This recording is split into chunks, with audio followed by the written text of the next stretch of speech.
నమస్తే welcome to okay TV నేను విభాను ఏదైతే పట్టభద్రుల గ్రాడ్యుయేట్స్ ఎలక్షన్స్ అయితే రాబోతా ఉన్నాయి కరీంనగర్ మెదక్ ఆదిలాబాద్ సంబంధించిన గ్రాడ్యుయేట్ ఎలక్షన్స్ అయితే రాబోతా ఉన్నాయి దీనికి సంబంధించి పట్టభద్రులు అయితే ఓటు వేయడానికి సిద్ధంగా ఉన్నారు రేపు అనగా 27వ తేదీన సంబంధించిన గ్రాడ్యుయేట్స్ ఏదైతే గ్రాడ్యుయేషన్ ఎలక్షన్స్లో కూడా బ్యాలెట్ నమూనా ఏదైతే బ్యాలెట్ నమూనా ఉందో ఈ రకంగా ఉంటుంది ఇదే షేప్లో సేమ్ ఇదే షేప్లో ఉంటుంది దీనికి సంబంధించిన ప్రాధాన్యత ఎవరికి మొదటి ప్రాధాన్యత ఇస్తారు రెండో ప్రాధాన్యత ఇస్తారు ఇట్లా ఎంతమంది క్యాండిడేట్స్ ఉంటే అంతమందికి కూడా ప్రాధాన్యతగా ఓటు వేసే హక్కు అయితే గ్రాడ్యుయేట్స్కి ఉంటుంది అయినా కూడా ఇందులో కూడా చాలామంది అసలు ఓటు ఎలా వేయాలి అని తెలియక కూడా చాలామంది ఇరకడంలో పడుతున్నారు కరెక్ట్గా లేదు అని చెప్పేసి వాళ్ళ ఓటింగ్స్ అనేటివి కూడా క్యాన్సిల్ అయిపోతూ ఉన్నాయి ఎందుకు గ్రాడ్యుయేట్స్ ఎలక్షన్స్లో కూడా గ్రాడ్యుయేట్స్ అంటే దాదాపు డిగ్రీ పట్టా పొందిన వారికి మాత్రమే ఓటు హక్కు వస్తుంది డిగ్రీ పట్టా పొంది 3 సంవత్సరాలు కంప్లీట్ అయిన వారికి మాత్రమే ఓటు హక్కు వస్తుంది అయినా కూడా గ్రాడ్యుయేట్స్ అంటే చదువుకునే వ్యక్తుల్లో కూడా చాలామందికి ఓటు ప్రాధాన్యత ఎలా వేయడం ఒకటో వ్యక్తికి ఎలా వేయడం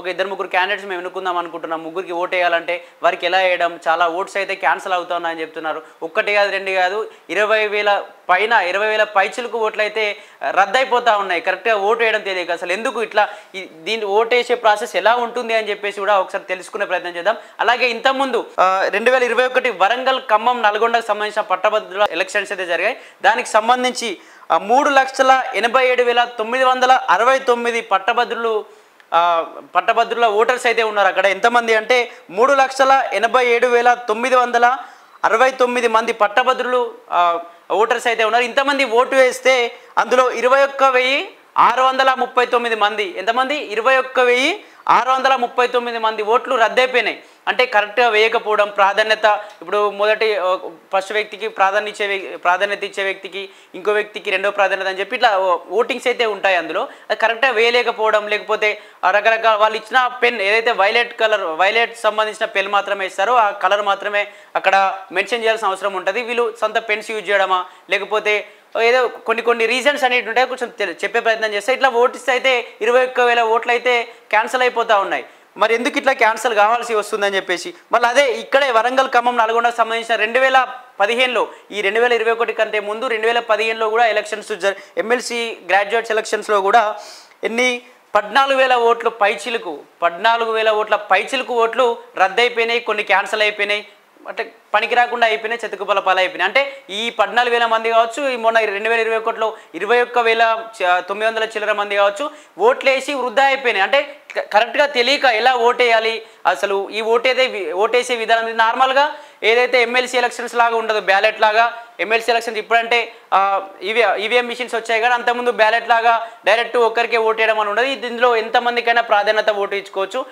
క్యాండిడేట్స్ 50,000 మంది ఉన్నా 50,000 మంది కూడా వేసే అర్హత ఉంటుంది అంత మంచి హక్కును కూడా ఎవరు కరెక్ట్గా వేయలేకపోతున్నారు సద్వినియోగం చేసుకోలేకపోతున్నారు సరే తెలుసుకుందాం అసలు బ్యాలెట్ నమూనా ఎలా ఉంటుంది ఎలా వేయాలి అని చెప్పేసి కూడా ఒకసారి పూర్తి డీటెయిల్స్ తెలుసుకునే ప్రయత్నం చేద్దాం ఇదైతే బ్యాలెట్ నమూనా ఎమ్మెల్సీ ఎన్నికల బ్యాలెట్ నమూనా ఈ విధంగా ఉంటుంది మొదటగా ఆ బ్యాలెట్ అంటే దాదాపు ఒక బ్యాలెట్ పేపర్ ఉంటుంది ఇది ఈవీఎం మిషన్స్ ఏమి ఉండవు ఎమ్మెల్సీ గ్రాడ్యుయేట్స్ సెలక్షన్స్ కానీ టీచర్స్ సెలక్షన్స్ కానీ ఒక బ్యాలెట్ నమూనా పేపర్ మాత్రమే ఉంటుంది ఇస్తారు ఆ పేపర్లో సీరియల్ నెంబర్ ఎంతమంది క్యాండిడేట్స్ ఉన్నారు ఇండిపెండెంట్స్ ప్లస్ పార్టీకి సంబంధించిన వ్యక్తులందరూ కలిపి ఒక 56 మంది ఉన్నట్టు తెలిసింది దీనికి సంబంధించిన సీరియల్ నెంబర్స్ ఇలా ఉంటాయి ఇక్కడ name of the candidate with party affiliation if any అంటే ఇక్కడ సంబంధించిన క్యాండిడేట్ పేరు కావచ్చు అలాగే పార్టీకి సంబంధించిన నేమ్స్ కావచ్చు ఇక్కడ ఉంటాయి పార్టీకి సంబంధించిన నేమ్స్ దాదాపు కాంగ్రెస్ బీజేపీ ఇండిపెండెంట్ ఉంటాయి ఇండిపెండెంట్ సంబంధించిన కొన్ని పార్టీస్ పేర్లు ఉంటాయి వాళ్ళ పేర్లు క్యాండిడేట్ పేరు పెట్టి పార్టీ పేరు ఇక్కడ ఉంటుంది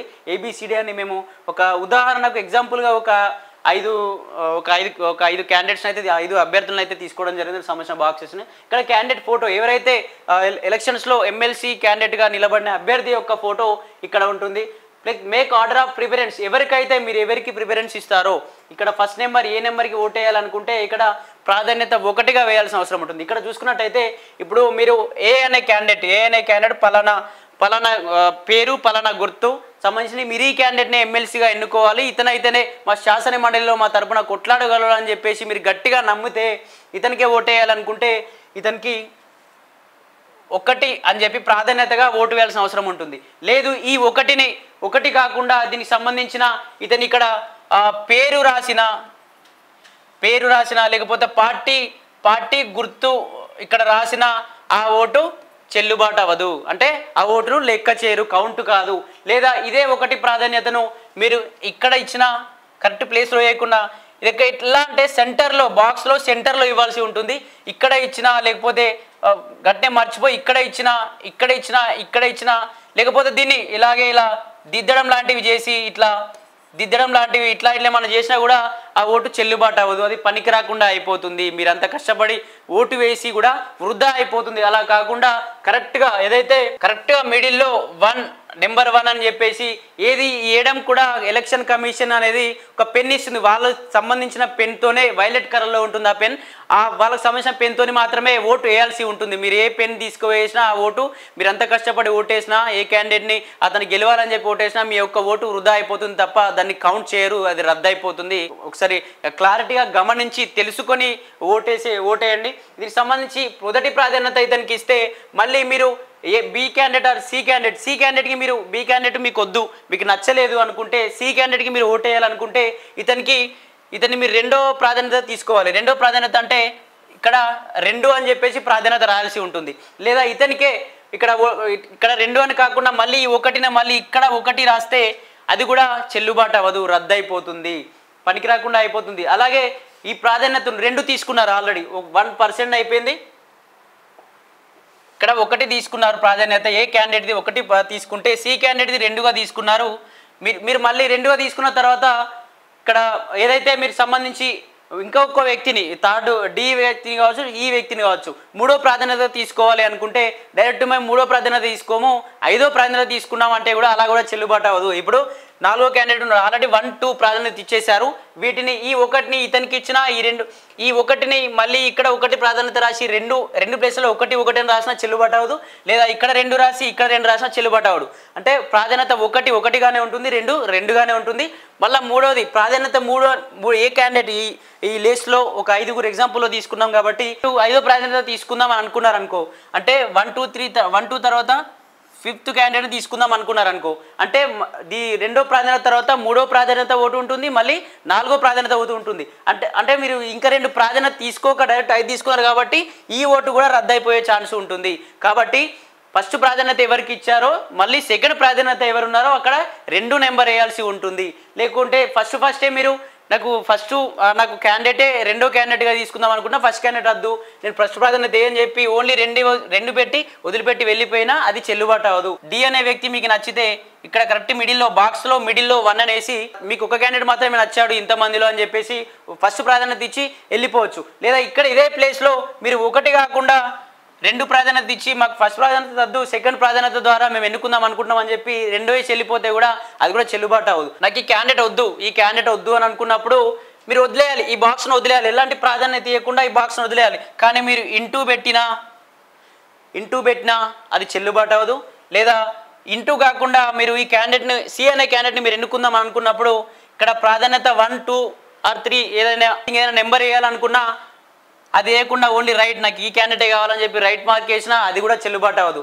లేకపోతే 1 ప్రాధాన్యత అని చెప్పి ఇక్కడ 1 అని రాసి, లేదా ఇంగ్లీష్లో 1 అని రాసినా కూడా అది కూడా చెల్లుబాటు అవ్వదు, కన్సిడర్ చేయరు, అది నీ ఓటు అనేది రద్దు అయిపోతుంది. ఇలా 21,000 ఓట్లు దాదాపు, అంటే మనకు తెలిసి 21,000 ఓట్లు, ఇంకా చాలా ఎలక్షన్స్ అయితే జరిగాయి, ఎమ్మెల్సీ ఎలక్షన్స్ మన తెలంగాణలో. మరి ఇంకెన్ని ఓట్లు రద్దయిపోయాయి? ఇట్లాంటి తప్పులు జరగకుండానైతే చూసుకోవాలి. ఏదైతే మొదటి ప్రాధాన్యత మీకు సంబంధించిన పార్టీ గుర్తు కావచ్చు, ఆ వ్యక్తి పేరు కావచ్చు, లేకపోతే వ్యక్తి ఫోటో, లేకపోతే అతని పేరు తెలియదు మీ ఫోటో మాత్రం ఐడియా ఉందని చెప్తే ఇక్కడ ప్రాధాన్యత 1 వేస్తే ఆ 1 అని చెప్పేసి ఓన్లీ మీరు ఇంకొవరికి వేయరు, అతనికి మాత్రమే ఓటేస్తా అని చెప్పేసి ఆ 1 వేసి కూడా వెళ్ళిపోయే అవకాశం ఉంటుంది. లేదు నేను ఖచ్చితంగా ఒక 5గురికి ప్రాధాన్యత ఇద్దాం అనుకుంటున్నా అని చెప్తే ఇప్పుడు బి అనే క్యాండిడేట్కు నేను 2వ వ్యక్తిగా ఇతను అనుకుంటున్నా అని చెప్పి 2వ ప్రాధాన్యత, 3వ వ్యక్తిగా డిని అనుకుంటున్నా, సి వద్దు నాకు నచ్చలేదు, డి అనే క్యాండిడేట్ నేను 3వ వ్యక్తిగా అనుకుంటున్నా కాబట్టి 3 అనే ప్రాధాన్యత, ఈ అనే క్యాండిడేట్కి నేను 4వ వ్యక్తిగా అనుకుంటున్నా కాబట్టి 4 అనే ప్రాధాన్యత వేసి కూడా వెళ్ళిపోయే అవకాశం ఉంటుంది. 4 అని వేసినప్పుడు కూడా ఇట్లా కింద ఇక్కడ ఇట్లా వచ్చిన ఈ లైన్స్, ఈ బాక్స్లో ఏ లైన్కి మీరు రాసిన ప్రాధాన్యత ఓటు ఏ లైన్కి టచ్ అయినా కూడా ఓటు కన్సిడర్ చేయబడదు, రద్దు అయిపోతుంది. ఈ క్యాండిడేట్ ఫొటోస్లో దీనికి సంబంధించిన వ్యక్తి ఫోటో ఉంటుంది, ఈ ఫోటో పైన రైట్ మార్క్ వేసిన, లేదా 1 అనే నెంబర్ నాకు ఈయననే కావాలని చెప్పి 1 అనే నెంబర్ ఇందులో వేయకుండా ఈ బాక్స్లో వేయకుండా ఇక్కడ 1 అనే నెంబర్ వేసినా రైట్ మార్క్ ఇక్కడ ఇచ్చినా కూడా చెల్లుబాటు అవ్వదు. లేదా కొందరు ఏం చేస్తారంటే సైన్ పెడతారు. ఇలా సైన్ పెట్టినా ఫోటో పైన సైన్ పెట్టినా ఎట్లాంటి దాన్ని కన్సిడర్ చేయరు, వేస్ట్ అయిపోతుంది, రద్దు అయిపోతుంది మీ ఓటు అనేది, లెక్క చేయరు. అట్లా లెక్క చేయకుండా అట్లా చాలామంది చేస్తే మీరు ఎవరిని ఎన్నుకుందాం అనుకుంటున్నారో అతనికి ఓటు వేయలేకపోతారు, చాలా ఇబ్బంది అయ్యే ఛాన్స్. ఆ ఓట్లలో చీలిపోయి మీకు నచ్చని క్యాండిడేట్ వస్తే కూడా మీకు తర్వాత ఇబ్బంది ఫేస్ చేయాల్సిన అవసరం ఉంటుంది. కాబట్టి ఇట్లా ఫొటోస్ పైన కావచ్చు, లేకపోతే ఈ సీరియల్ నెంబర్ల పైన కావచ్చు, correct make order of preference ఇక్కడ మాత్రమే ఓటు వేయాలి. ప్రాధాన్యత మీరు ఏ ప్రాధాన్యత ఇస్తున్నారని చెప్పేసి ఇక్కడ మాత్రమే తీసుకోవాల్సి వస్తుంది. ఇక్కడ కూడా ఏ చిన్న గీత కూడా వచ్చినా దాన్ని కన్సిడర్ చేయరు. కరెక్ట్గా తెలుసుకొని ఓటు వేయాలని చెప్పి కోరుతా ఉన్నాం. అలాగే ఓటింగ్స్ ఏదైతే మీరు ఓటు వేయడానికి ఏదైతే బూత్కి వెళ్తారో అక్కడ లీస్ట్లో మీ పేరు ఉందా అని చెప్పి చెక్ చేసుకొని కరెక్ట్గా దానికి సంబంధించిన ఆధార్ కార్డు కావచ్చు, ఓటర్ ఐడి కావచ్చు, మీకు సంబంధించిన ఎమ్మెల్సీ స్లిప్ కూడా వస్తాయి, ఇండ్లలో పంచుతారు. అవి తీసుకెళ్ళి కరెక్ట్గా ఓటేసి ఏదైతే మీకు ఇచ్చిన ఓటు హక్కును మీ బాధ్యతను నెరవేర్చుకొని మంచి క్యాండిడేట్ని ఎవరైతే మీ శాసనమండలిలో మీ తరపున మీ విద్యార్థుల తరపున కొట్లాడి మీకు సంబంధించిన ఉద్యోగాల విషయంలో కావచ్చు, ఏదైనా మీకు సంబంధించిన భరోసాల విషయంలో కావచ్చు మాకు కరెక్ట్గా చేస్తాడని చెప్పేసి మీ ఏదైతే ఏ క్యాండిడేట్ని అనుకుంటారో ఆ క్యాండిడేట్కి కరెక్ట్గా వేసి మీ ఓటును కరెక్ట్గా వినియోగించుకొని నా ఒక్క ఓటుతో ఏమొస్తుందిలే అనుకోకుండా నీ ఒక్క ఓటే ఒక ఎమ్మెల్సీ క్యాండిడేట్ నిర్ణయించే ఛాన్స్ కూడా ఉంటుంది. కాబట్టి మీరు కరెక్ట్గా ఎలక్షన్స్లో పాల్గొని ఓటు వేసి కరెక్ట్ పద్ధతిలో ఏదైతే నేను చెప్పిన విధంగా కరెక్ట్ పద్ధతిలో ఓటు వేసి దీనికి సంబంధించిన ఎలక్షన్స్ కూడా చాలా పర్సెంటేజ్ తగ్గిపోతూ ఉంది. గ్రాడ్యుయేట్ సెలక్షన్స్లో కూడా ఓటింగ్ పర్సెంటేజ్ తగ్గిపోతూ ఉంది. చదువుకున్న వ్యక్తులు ఓటేయకపోతే మనం సామాన్య రైతుల పరిస్థితి ఏంది, కొంచెం తెలియని ముసలి వాళ్ళు ఉంటారు, వాళ్ళ పరిస్థితి ఏంది, మాకెందుకులే అని కూడా వాళ్ళు కూడా అనుకుంటారు. కాబట్టి ఈ ఓటు అనే చాలా పెద్ద ఆయుధం. కాబట్టి దీన్ని ఈ ఆయుధాన్ని మంచిగా వాడుకొని చెప్పి ప్రతి ఒక్కరూ వాళ్ళ సంబంధించిన ఊర్లలో పోలింగ్ బూత్లలోకి వెళ్ళి గ్రాడ్యుయేట్స్ ఓటు వేయాలని చెప్పి ఓకే టీవీ తరఫున కోరుతా ఉన్నాం. Thank you.